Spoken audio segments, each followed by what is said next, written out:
Hello students, आधार study में एक बार फिर आपका हार्दिक स्वागत है।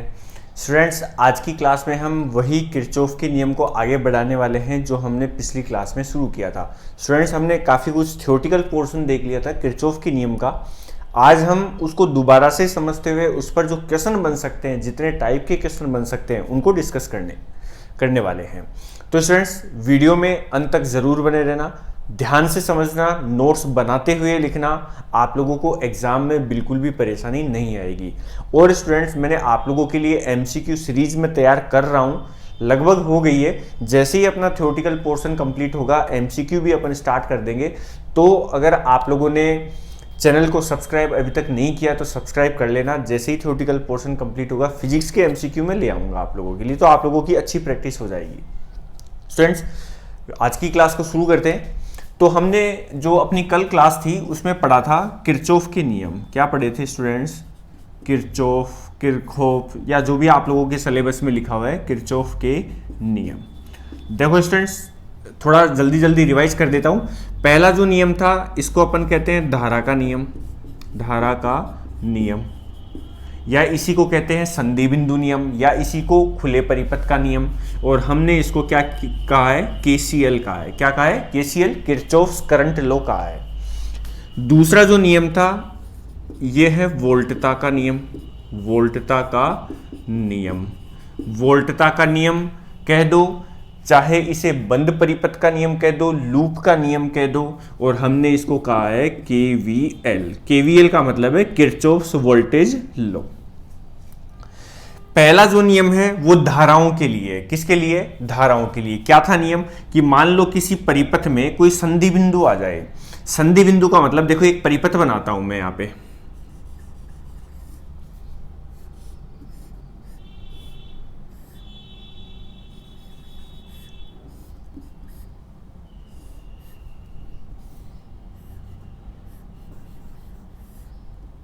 ये एक सिंपल सा मैंने परिपथ बनाया है। इसमें 3 प्रतिरोध जुड़े हैं, 2 सेल जुड़े हैं। ठीक है। अब इसमें देखो संधि बिंदु कहाँ है, तो ये वाला बिंदु है वो संधि बिंदु है। ये नहीं है संधि बिंदु, ध्यान रखना, ये कोई संधि बिंदु नहीं है। संधि बिंदु कहाँ होता है? जहां पर 2 से ज्यादा तार आके जुड़ते हैं। 2 से ज्यादा, जैसे यहां पर देखो 1 2 3 तार आके जुड़े हैं। 2 से ज्यादा है तो यहां पर संधि बिंदु है। 2 से ज्यादा मतलब 3 4 5 6, कितने भी तार जुड़े हो किसी बिंदु पर, उस बिंदु को क्या कहा जाता है? संधि बिंदु। तो जो धारा का नियम है वो ऐसे बिंदुओं पर लगता है। क्या है नियम? कि किसी संधि बिंदु की ओर, यानी इसकी तरफ आने वाली धाराओं का मान और इस संधि बिंदु से जाने वाली धाराओं का मान बराबर होता है। मतलब अगर मान लो इस तार, एग्जांपल ले रहा हूं, मान लो इस तार में 2 एम्पियर धारा आ रही है इधर, और इधर धारा चली गई मान लो 1 एम्पियर, तो इधर कितनी जाएगी? 1 एम्पियर ही जाएगी। क्यों जाएगी? क्योंकि देखो इस संधि बिंदु पर धारा कितनी है? 2 एम्पियर। तो इससे जाने वाली जो धाराएं हैं उनका टोटल भी कितना होगा? 2 ही होगा। यही नियम है बस। ठीक है, ये तो हो गया धारा का नियम। वोल्टता का नियम क्या कहता है, या बंद परिपथ का नियम क्या कहता है? कि अगर मैं इसका कोई भी बंद पथ लूं, क्या लूं? इसका कोई भी बंद पथ लूं। इसको मिटा देता हूं एक बार। अपन इस परिपथ को हल करने वाले हैं, हल करेंगे इसको, ये दोनों नियम लगाते हुए। तो वोल्टता का नियम यह कहता है कि इस बंद परिपथ में, मतलब देखो यहां पर कितने बंद परिपथ बन रहे हैं, यह भी आप लोगों को समझना है। कितने बंद परिपथ? देखो स्टूडेंट्स, यहां से देखें अपन, तो एक लूप यहां बन गया, एक बंद पथ यहां बन गया, एक बंद पथ यहां बन गया, एक अगर पूरा देखें तो ये पूरा भी एक बंद पथ हो गया। तो कितने बंद पथ बन रहे हैं? यहां पर 3 बंद पथ बन रहे हैं। 3 बंद पथ बन रहे हैं, तो तीनों पर अपन वोल्टा का नियम लगा सकते हैं। क्या कहता है वोल्टा का नियम? वोल्टा का नियम यह कहता है कि अगर हम किसी बंद पथ पर चल रहे हैं, जहां से शुरू किया है वहीं पर जाकर अपन ने बंद पथ को कंप्लीट किया है, तो उस बंद पथ पर आने वाले सारे विभवांतरों का, सारे पोटेंशियल डिफरेंसेस जो हैं, सारे जो विभवांतर है, उन सब का योग 0 होगा। ये वोल्टता का नियम कहता है। कल ही मैंने बताया कि धारा का नियम आवेश संरक्षण के सिद्धांत पर आधारित है, वोल्टा का नियम ऊर्जा संरक्षण के सिद्धांत पर आधारित है। अब स्टूडेंट देखो, कल की थ्योरी, कल जो लिखा था, आप लोग नोटबुक ओपन करके रखना उसको। अभी देखो कैसे हल किया जाएगा इसको। ठीक है, मैं एकदम पूरा शुरू से बता रहा हूं, बस इस एक क्वेश्चन में इस धारा और वोल्टा के नियम पर आधारित जितने क्वेश्चन बनते हैं सारे एक में ही कवर कर लेंगे। तो आप लोगों को ऐसे मान लो कि कोई कंफ्यूजन इसमें आएगा नहीं। ध्यान से सुनते जाना। जैसे मान लो ये प्रतिरोध है 2 ओम का, कितने का है 2 ओम का, ये है 3 ओम का और ये है 1 ओम का। ठीक है, प्रतिरोध 3 मान हमें दे रखे हैं। ये जो सेल है वो मान लो है 4 वोल्टेज का और ये वाला सेल है 2 वोल्टेज का। ठीक है, इस सेल का विभवांतर 4 वोल्ट है, इसका कितना है 2 वोल्ट है। आया स्टूडेंट्स इतना समझ में? तो देखो ये सिरा बनेगा प्लस का, ये माइनस का। बड़ी लाइन जो होती है वो प्लस की होती है, ये प्लस ये माइनस। वैसे आप लोगों को ये सब बना हुआ मिलेगा, लेकिन आप लोगों को बनाना आना भी चाहिए। कैसे इसको स्टार्ट किया जाता है एकदम जीरो से, मतलब अगर कुछ नहीं दे रखा तो भी आप लोग इसको हल कर सकते हो। देखो अब मैंने कल ही आप लोगों को बताया था कि आप लोगों को कौन सी बैटरी से शुरू करना है। जो ज्यादा वोल्टेज की बैटरी होती है उससे शुरू करना है। तो देखो ये 2 वोल्ट है, ये 4 वोल्ट है, तो किससे शुरू करेंगे 4 से शुरू करेंगे। अब देखो धारा मान लो यहां से निकल रही है, प्लस से निकलती है हमेशा धारा किससे निकलती है प्लस से, तो धारा इधर से निकल रही है। ठीक है, ये धारा की दिशा हो गई। कितनी धारा हो गई मान लो, इसको मैं कह देता हूं I1। हमें नहीं पता कितनी धारा, ये सेल कितनी धारा दे रहा है हमें नहीं पता, मैंने बस कह दिया कि ये I1 धारा दे रहा है, हमें ये ज्ञात करना है। अब स्टूडेंट्स आप लोग समझते जाना जो मैं समझा रहा हूं।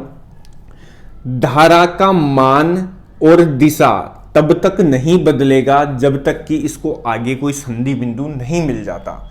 आया समझ में? लिख लेना, आप लोग भूल जाओगे, इसको साइड में लिख लेना कि धारा का मान व दिशा तब तक नहीं बदलेगा जब तक कोई संधि बिंदु नहीं आएगा। जैसे मान लो यहां पर ये धारा I1 है, तो ये I1 ही रहेगी। कहां तक रहेगी? जब तक कि कोई संधि बिंदु नहीं आएगा। देखो यहां पर संधि बिंदु आया तो यहां पर धारा का मान बदल जाएगा। ठीक है, जैसे मान लो इधर से धारा आ रही है I1, इधर से धारा आ रही है और यहां पर आने के बाद में धारा बदल गई। कितनी बदल गई? मान लो ये धारा हो गई I2। कितनी हो गई? I2। अब बताओ यहां पर संधि बिंदु अगर नियम लगा के देखे तो इधर कितनी धारा जाएगी, फिर इधर कितनी धारा जाने वाली है, ये कैसे पता चलेगा? तो देखो संधि बिंदु नियम लगा दो, इसको मैं x मान लेता हूं। इस संधि बिंदु की ओर आने वाली धारा बराबर संधि बिंदु से दूर जाने वाली धारा। संधि बिंदु की तरफ कितनी आ रही है? इस संधि बिंदु की तरफ ये वाली धारा आ रही है। कितनी धारा आ रही है स्टूडेंट्स? I1।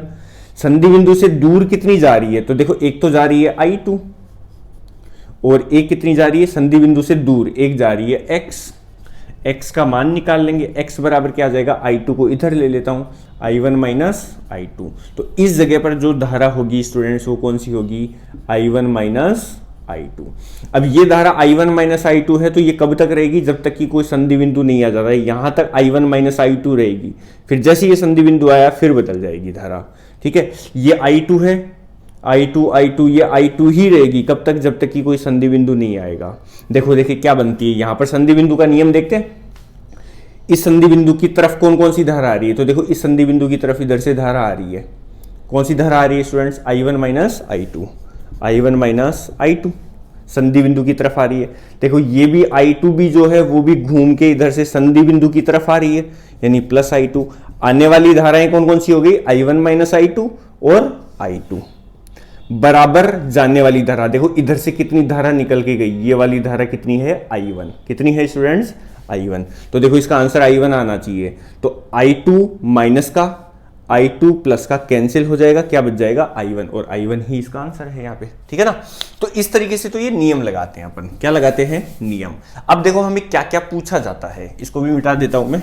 अब स्टूडेंट ध्यान से समझना, ऐसा परिपथ आप लोगों को यहां तक दिया हुआ मिलेगा। ठीक है ना?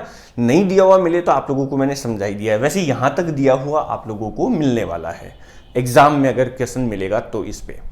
अब देखो ऐसा परिपथ देखिए क्या पूछ सकता है आप लोगों को। आप लोगों को धाराओं के मान पूछ सकता है। I1 का मान क्या है? I2 का मान क्या है? या ऐसे पूछ सकता है कि 2 ओम प्रतिरोध से कितनी धारा प्रवाहित हो रही है, 3 ओम से कितनी प्रवाहित हो रही है, 1 ओम से कितनी प्रवाहित हो रही है, ऐसा पूछ सकता है। या आप लोगों से पूछ सकता है कि कोई भी 2 बिंदु की, ये वाला बिंदु और ये वाला बिंदु, इन दोनों बिंदुओं के मध्य विभवांतर कितना है, ऐसे पूछ सकता है। आया समझ में? तो क्वेश्चन पूछने के कई तरीके हो सकते हैं। सभी क्वेश्चंस को, सभी टाइप को अपन इसी में देखने वाले हैं, तो पूरा ध्यान लगा के देखते जाना आप लोग। ठीक है, मेरे ख्याल से यहां तक आप लोगों को समझ में आ गया होगा। अगर यहां तक नहीं समझ में आया तो एक बार वीडियो को, इस क्वेश्चन को दोबारा से देख लो। आगे बिना समझे बढ़ना एकदम बेवकूफ़ी होगी, आगे बिना समझे मत बढ़ना। यहां तक समझ में आ गया तो आगे बढ़ो, नहीं आया तो आप लोग वीडियो को इस क्वेश्चन को जहां से मैंने शुरू किया था वहां से शुरू कर लो और दोबारा देखो कि ये कैसे बनाया मैंने, ठीक है ना। फिर उसके बाद में देखो आगे देखते हैं अपन। मैं इसके सारे पॉइंट्स के नाम दे देता हूं, जैसे ये बिंदु है A, ये है B, ये है C, ये हो गया D, ये हो गया E और ये स्टूडेंट्स हो गया F। ऐसे सारे पॉइंट्स मैंने दे दिए। अब देखो हम धारा निकालते हैं, कैसे निकालेंगे। तो आप लोगों को सबसे पहले ये देखना है कि जो हमें परिपथ दिया है, हमें जो परिपथ दिया है उस परिपथ में कितनी अज्ञात धाराएं हैं, कितनी धाराओं के मान हमें नहीं पता, सबसे पहले वो देखो। तो देखो मुझे I1 का मान नहीं पता, I2 नहीं पता। अगर I1 और I2 पता चल गया तो ये भी बता दूंगा मैं, यानी मेरे पास दो धाराएं नहीं है।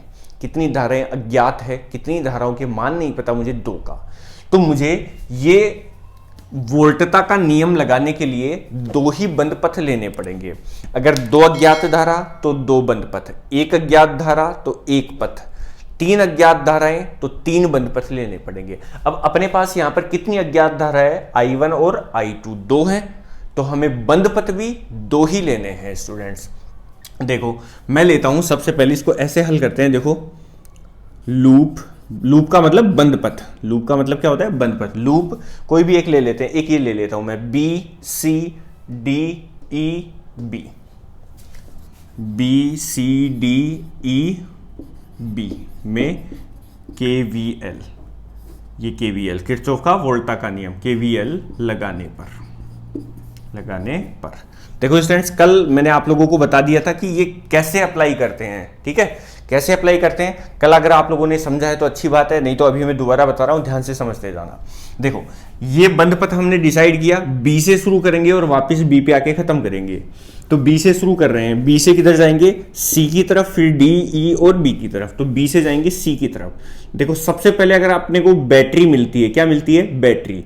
जब भी आप लोगों को चलते हुए बंद पथ में क्या मिल जाए, बैटरी, तब आप लोग चिन्ह देखोगे, क्या देखोगे, चिन्ह। तो देखो बैटरी को कैसे क्रॉस कर रहे हो, माइनस से प्लस की ओर, प्लस की ओर क्रॉस कर रहे हो, मतलब माइनस से प्लस जा रहे हो, प्लस जा रहे हो तो 4 का मान प्लस में लिखोगे, यानी जो 4 वोल्ट है वो प्लस का 4 लिखूंगा मैं।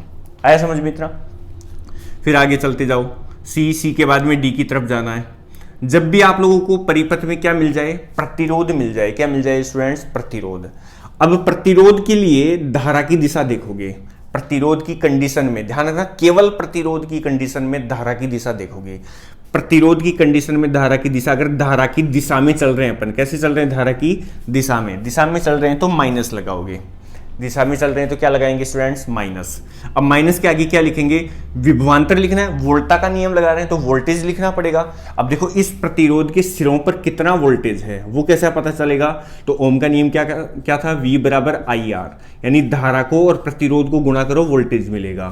तो धारा यहां पर इस प्रतिरोध से धारा I1, वोल्टेज 2, तो मैं 2 को और I1 को गुणा करके लिख देता हूं, प्रतिरोध और धारा को गुणा कर दो, वोल्टेज मिल जाएगा, ठीक है। तो यहाँ का काम हो गया, यहाँ से D तक चल दिए अपन, D से E तक चल दिए, यहाँ कुछ नहीं है। फिर इधर चल रहे हैं, देखो E के बाद में B की तरफ जाना है, E के बाद में जाना है B की तरफ, माइनस से प्लस। बैटरी आई, बैटरी के लिए चिन्ह नहीं देखूंगा मैं, बैटरी के लिए चिन्ह नहीं देखना है, मतलब धारा की दिशा नहीं देखनी है, बैटरी के लिए धारा की दिशा नहीं, प्लस माइनस देखना है। तो बैटरी के लिए प्लस माइनस, देखो माइनस से गया मैं प्लस की तरफ, माइनस से प्लस की तरफ, तो 2 को मैं लिखूंगा प्लस का 2। आगे चलते जा रहे हैं, देखो फिर प्रतिरोध आया, तो प्रतिरोध के लिए धारा की दिशा बताओ, धारा की दिशा में चल रहे हैं तो माइनस, अगर धारा की विपरीत दिशा में होते तो प्लस लिखते हैं। अभी हम धारा की दिशा में चल रहे हैं तो मैं क्या लिखूंगा, माइनस।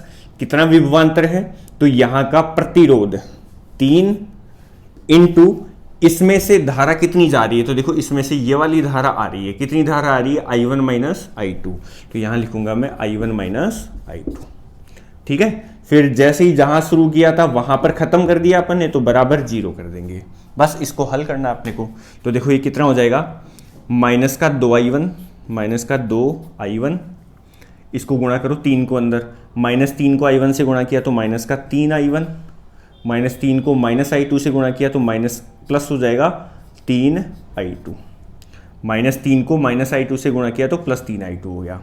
ये I1 I2 वाले पद हो गए, इधर 4 है इधर 2 है तो ये 6 हो गया बराबर 0। देखो स्टूडेंट्स, -3I1 -2I1 -3I1 कितना हो जाएगा, माइनस का 5I1 हो जाएगा, प्लस 3I2 हो जाएगा, प्लस का 6 हो जाएगा बराबर 0। ये पहला इक्वेशन बन गया आपने। अब देखो मैंने कहा था कि दो अज्ञात धारा है तो दो इक्वेशन बनाने पड़ेंगे हमें। दूसरी इक्वेशन बनाने के लिए मैं क्या, ये वाला बड़ा पथ ले लेता हूं इस बार, ठीक है ना, बड़ा पथ ले लेते हैं अपन। तो इधर लिखता हूं मैं, नेक्स्ट है लूप ले रहा हूं मैं A C D F A में KVL लगा रहे हैं स्टूडेंट्स, ध्यान से समझते जाना। A से शुरू कर रहा हूँ, A से इधर जा रहा हूँ C की तरफ, इधर कुछ नहीं है छोड़ देंगे।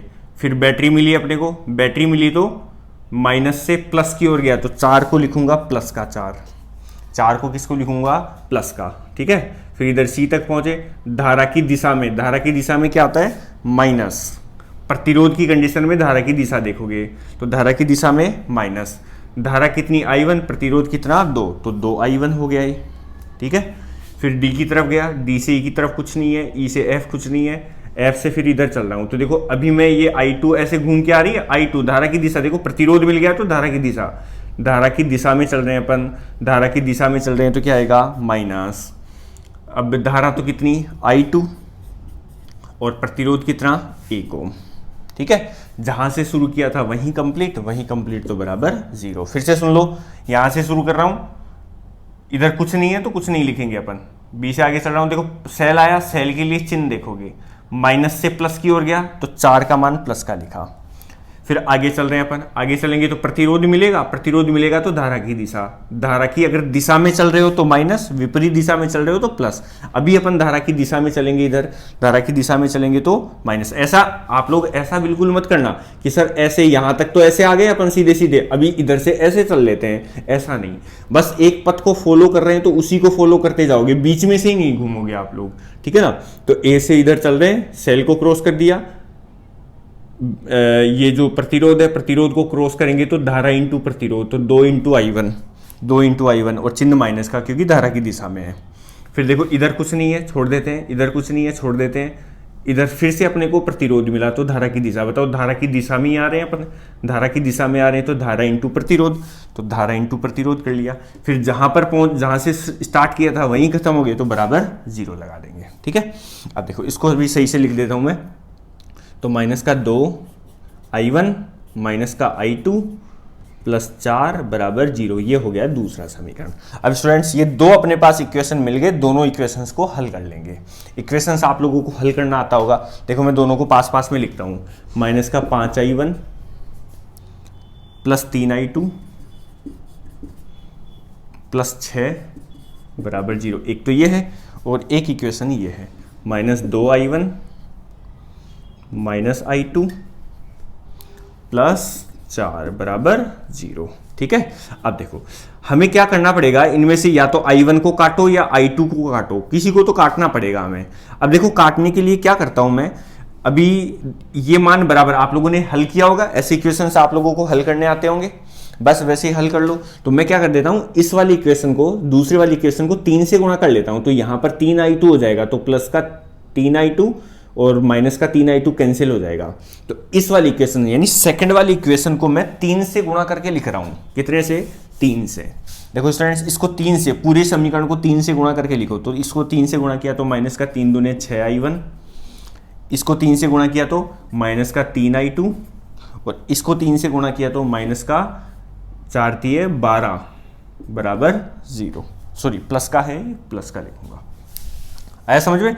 अब देखो अगर इन दोनों इक्वेशंस को जोड़ूंगा मैं तो माइनस 3I2 और प्लस 3I2 कैंसिल हो जाएगा, इधर माइनस का 5I1 और माइनस का 6I1 माइनस का 11I1 हो गया, 6 और 12 अगर करूंगा तो ये प्लस का 18 हो जाएगा बराबर 0।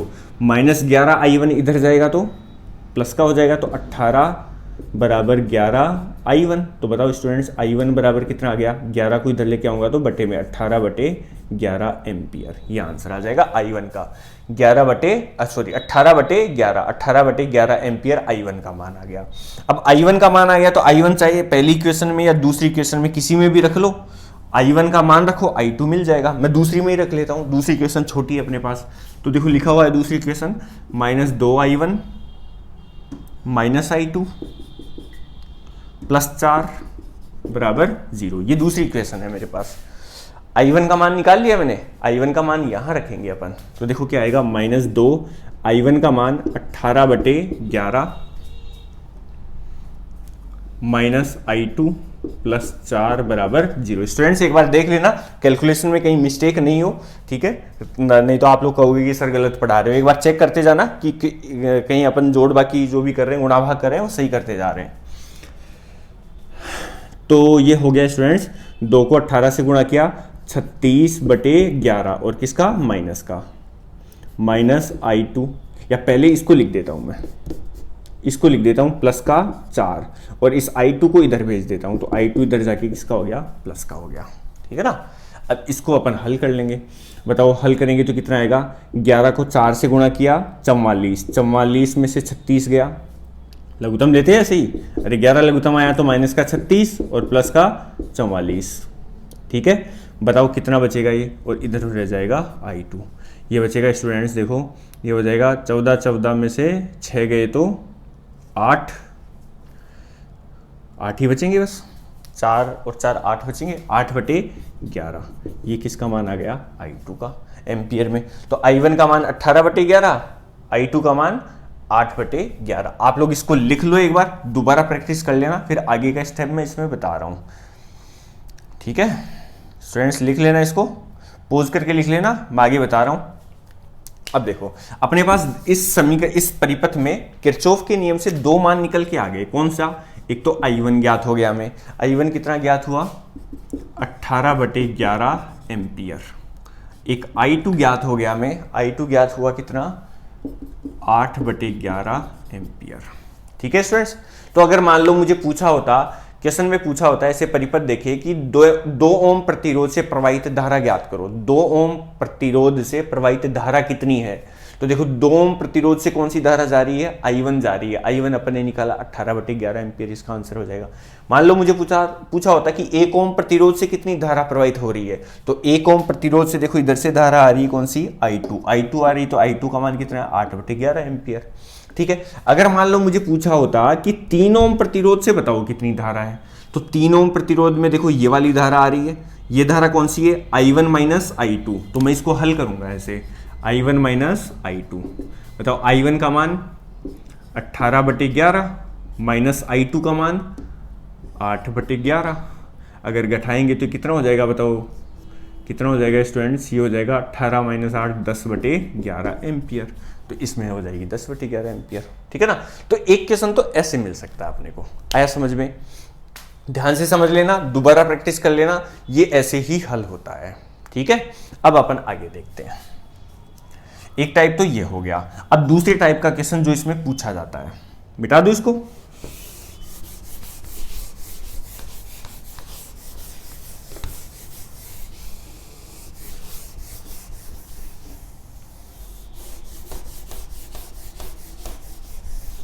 अब देखो दूसरे स्टूडेंट्स क्वेश्चन ऐसे मिल सकता है, मान लो ये परिपथ दे दिया, बनाया हुआ है सारा, I1 I2 का मान भी मान लो आप लोगों को मिल जाएगा, ठीक है ना।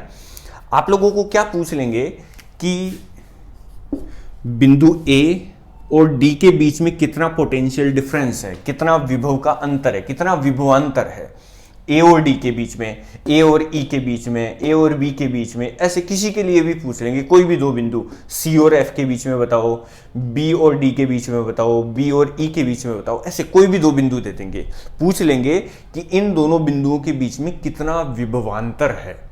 तो कैसे हल करोगे, वो भी किरचॉफ के नियम से हल करेंगे। देखो मान लो क्वेश्चन दिया, इसमें हमें क्वेश्चन दिया बिंदु A व D के मध्य विभवांतर क्या होगा, ये क्वेश्चन दिया। यानी हमें पूछा है ए पर मान लो कितना विभव है, VA है, कितना है VA, यहां पर विभव कितना है VA, और D पर कितना है VD। तो हमें पूछा है कि A व D के मध्य कितना विभवांतर, विभवांतर का मतलब होता है विभवों का अंतर। यहां पर विभव है, पोटेंशियल कितना है VA, और यहां पर कितना है VD। तो VA और VD का डिफरेंस पूछ रहा है ये, ठीक है, विभवांतर पूछ रहा है, तो VA माइनस VD पूछ रहा है हमें। अगर ये पूछा होता तो कैसे हल करते, देखो स्टूडेंट्स, ये आप लोग ऐसे हल करोगे, VA माइनस VD बराबर, अब VA माइनस VD यानी पहला बिंदु VA है और दूसरा बिंदु क्या है D, तो A से लेके D तक आप लोग क्या लगा दोगे, KVL लगा दोगे, किरचॉफ का वोल्टेज लो, दूसरा नियम लगा दोगे आप लोग। अब ये कैसे लगाओगे, A से लेके D तक, अब आप लोगों की मर्जी है, आप लोग चाहे ऐसे घूम के D तक ऐसे पहुंचो, चाहे A से जाके ऐसे पहुंचो D तक, या चाहे ऐसे पहुंचो, जो आप लोगों को आसान लगे वो वाला पथ ले लो और बस हल कर लो, आंसर तीनों से सेम आएगा। देखो अपन तीनों से क्या, दो से ट्राई कर लेते हैं, एक से आप लोग ट्राई कर लेना। देखो एक तो मैं ये वाला पथ, देखो ये सबसे आसान है, इसमें केवल एक यही है और कुछ नहीं है, तो ये वाला पथ लेके चल रहा हूं मैं। देखो A से D तक पहुंच रहे हैं, A से D तक क्यों, क्योंकि A और D के मध्य का विभवांतर पूछा है मुझे, तो VA माइनस VD लिखा, इसका मतलब A से जाना है अपने को, कहां तक, D तक जाना है। तो A से शुरू करो, देखो स्टूडेंट्स, A से शुरू करें, क्या मिला अपने को, प्रतिरोध। प्रतिरोध की कंडीशन में धारा की दिशा देखते हैं, धारा की दिशा देखो, धारा ऐसे आ रही है और हम जा रहे हैं ऐसे, धारा ऐसे आ रही है और हम जा रहे हैं ऐसे, यानी धारा की विपरीत दिशा में जा रहे हैं। विपरीत दिशा में क्या आता है, प्लस, विपरीत दिशा में क्या आता है, प्लस प्लस। अब विभवांतर कैसे लेंगे, तो धारा इंटू प्रतिरोध, तो धारा तो कितनी है यहाँ पे I2 और प्रतिरोध कितना है 1 ओम, ठीक है। फिर F तक पहुंचा, F से E तक कुछ भी नहीं है, D तक पहुंच गया, बस इतना सही हो गया ये तो, ठीक है, एक ही मान आएगा। तो देखो इसका मान क्या हो जाएगा, 1 इंटू I2 का मान बताओ कितना था, I2 का मान आया था अपने 8/11, तो बस 8/11 वोल्ट इसका मान है।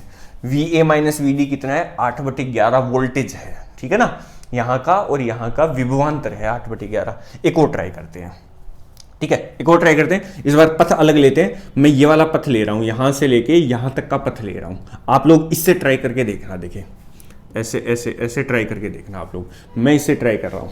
देखो VA माइनस VD, A से चलेंगे अपन, D तक पहुंचना है, इस पे ट्राई कर लिया अपन ने, इसको ट्राई करते हैं, A से B तक कुछ नहीं है, फिर B से आगे चल रहा हूं, सेल आया, सेल के लिए माइनस प्लस देखते हैं, अगर मैं माइनस से प्लस की ओर गया तो प्लस का 4, प्लस का लिखूंगा।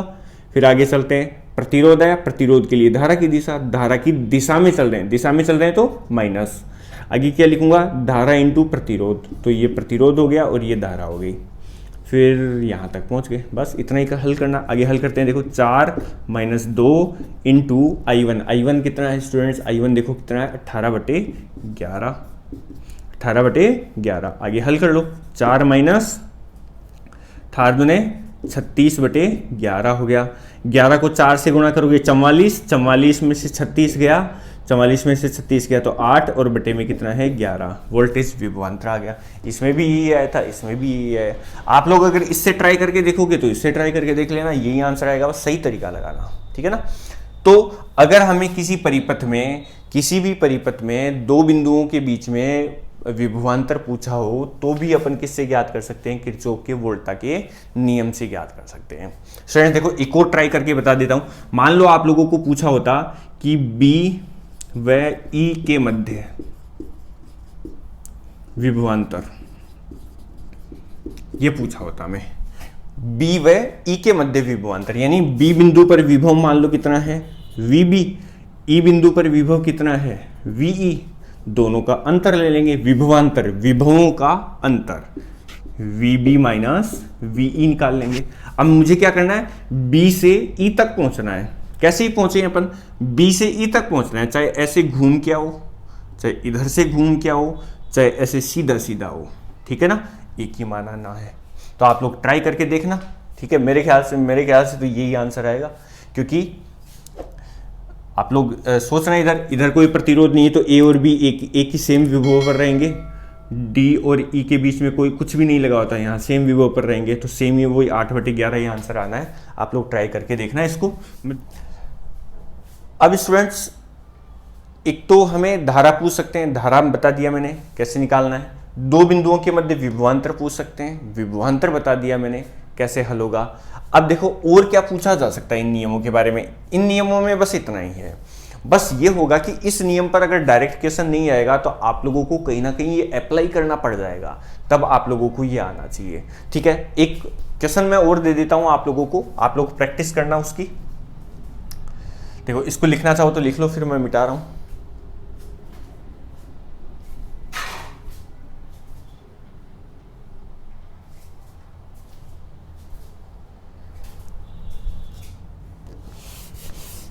यहाँ पे बना देता हूँ मैं, ठीक है ना, आप लोग लिखते रहना इसको। देखो क्वेश्चन एक और दे रहा हूँ, आप लोग सेम वैसे ही यही दोनों नियम लगा के ट्राई करना। मान लो ऐसे बना हुआ है,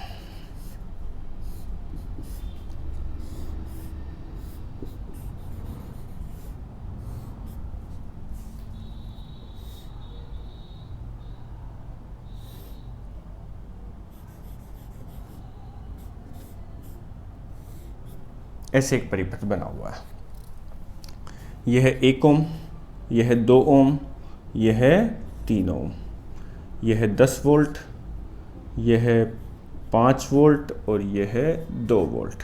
इस तरीके से सेल जुड़े हैं। अब देखो मैं धारा आप लोगों को बना देता हूं, हल आप लोग आगे हल कर लेना इसको, ठीक है।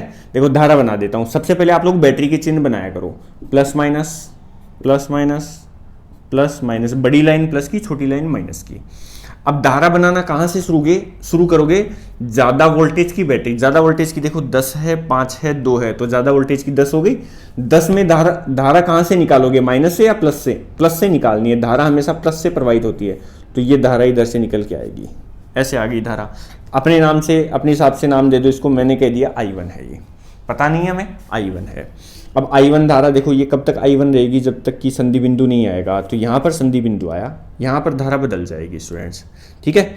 अब देखो धारा जो है, मैं ऐसे मान लेता हूँ कि इधर कुछ धारा जा रही है, कितनी धारा जा रही है मुझे अभी नहीं पता। देखो चाहो तो आप लोग एक धारा इधर भेज सकते हो, एक इधर भेज सकते हो। अगर धारा की दिशा मान लो आप लोगों ने गलत ले ली, तो कोई आप लोगों से आंसर बिल्कुल गलत नहीं होगा, बस जो धारा का मान आएगा। जैसे मान लो मैंने I2 की दिशा गलत ली होती तो यहाँ पर माइनस का 8/11 आता, अगर मैंने सही दिशा ली है तो ये प्लस का आ गया, बस इतना सही है। तो अगर आप लोग यहाँ पर दिशा गलत ले लोगे तो भी कोई अंतर नहीं पड़ेगा। मैं ऐसे मान लेता हूं कि इस बैटरी से I1 धारा निकली, इस बैटरी से कितनी धारा निकली, I2 धारा निकली। इधर से बताओ, इस बैटरी ने धारा, ये बैटरी धारा दे रही है I2, ये बैटरी धारा दे रही है I1। इधर से I1 आया, इधर से I2 आया, और दोनों मिलके बताओ कितनी धारा बन गई। संधि बिंदु पर कौन कौन सी धारा आ रही है, I1 आ रही है, I2 आ रही है, मिलके कितनी बन गई, I1 माइनस I2, ठीक है। बस ये परिपथ बन गया। अब इधर I1 माइनस I2 चलती जाएगी, I1 minus I2, I1 minus I2, यहाँ तक I1 माइनस I2। इधर I2 है तो इधर I2 I2 I2 I2, यहाँ तक I2 ही रहेगी, यहाँ पर कौन सी रहेगी, I2। इधर I1 है तो I1 I1, यहाँ पर कौन सी रहेगी, I1। आप लोग संधि बिंदु नियम लगा के देख लेना, यहाँ पे ये सभी धाराएं सही आएगी एकदम, ठीक है। संधि बिंदु की ओर आने वाली धारा बराबर संधि बिंदु से दूर जाने वाली धारा अपने आप ही आ जाएगी, ठीक है क्या स्टूडेंट्स। अच्छा स्टूडेंट देखो गलती कर दी मैंने, मैं तभी सोच रहा था कि ऐसा क्या हुआ यहाँ पे। देखो इधर से आ रही है धारा I1, इधर से आ रही है I2, आने वाली धारा, आने वाली धारा, आने वाली धाराओं का योग बराबर जाने वाली धारा। तो जाने वाली धारा का मान किसके बराबर होगा, इन दोनों के योग के बराबर, I1 प्लस I2 के बराबर। तो ये I1 प्लस I2 होगा, ठीक है। अभी इधर से धारा देखो I1 प्लस I2 आई, I1 प्लस I2 आई, तो इधर तो I1 निकल गई, इधर I2 निकल गई, ये परिपथ बन गया। अब आप लोगों को क्या हल करना है, I1 और I2 के मान निकालने हैं। जैसे मैंने समझाया आप लोगों को पिछले वाला क्वेश्चन, सेम वैसे ही हल कर लो। बिंदु A B अपने हिसाब से लिख लो, चलो मैं लिख ही देता हूँ। यह है A, यह है B, C, D, E और F, ठीक है। आप लोगों को एक तो क्या ज्ञात करना है, मैं आप लोगों के लिए प्रैक्टिस के लिए दे रहा हूँ। एक तो आप लोगों को ज्ञात करना है I1 का मान क्या होगा, I2 का मान क्या होगा, और आप लोगों को हल करना है, एक बिंदु दे देता हूं मैं, बी व ई के मध्य विभवांतर, ये हल करना है आप लोगों को। ठीक है स्टूडेंट्स, ट्राई करना। तो ये किरचॉफ के नियम थे। किरचॉफ के नियम बार बार काम में आते हैं, मैंने जहाँ जैसे इसको उपयोग में लिया जाता है वो मैंने समझा दिया है। अब इस यूनिट में जो टॉपिक बचे हैं स्टूडेंट्स, इस यूनिट में जो टॉपिक बचे हैं, एक बचा है व्हीटस्टोन सेतु, मीटर सेतु। तो इन दोनों का एक ही सिद्धांत है, मतलब मीटर सेतु खुद व्हीटस्टोन सेतु के सिद्धांत पर काम करता है, तो एक क्लास इनकी होगी, क्वेश्चन भी हो जाएंगे। एक क्लास अपनी विभव मापी की होगी, विभव मापी पर काफ़ी क्वेश्चन बनते हैं, तो विभव मापी की एक क्लास होगी, एक नहीं तो दो भी हो सकती है, तब आप लोगों की ये यूनिट भी कंप्लीट हो जाएगी। स्टूडेंट्स, क्लास कैसी लगी मुझे बताते रहना, नियम आप लोगों को समझ में आए या नहीं आए बता देना मुझे, नहीं समझ में आए तो मैं कोई और दूसरे क्वेश्चन से या और प्रैक्टिस करवा के और बड़े क्वेश्चन से इसको समझा दूंगा। ठीक है स्टूडेंट्स, तो ये आज की क्लास थी। अगर कोई डाउट रहता है तो कमेंट करके मुझे बता दिया करो, मैं जब भी अपनी अगली क्लास होगी उसमें क्लियर कर दूंगा। और स्टूडेंट्स एक और ध्यान रखना, कल संडे है तो संडे को अपनी क्लास नहीं होगी, मुझे किसी काम से थोड़ा बाहर जाना है, संडे को क्लास नहीं होगी, अगली क्लास अपनी मंडे को होगी। ठीक है स्टूडेंट्स, तो वीडियो कैसा लगा कमेंट बॉक्स में ज़रूर बताना और दोस्तों में ज़रूर शेयर करना। चैनल पर नए हो तो चैनल को सब्सक्राइब ज़रूर कर लेना। ठीक है स्टूडेंट्स, मिलते हैं नेक्स्ट क्लास में, धन्यवाद।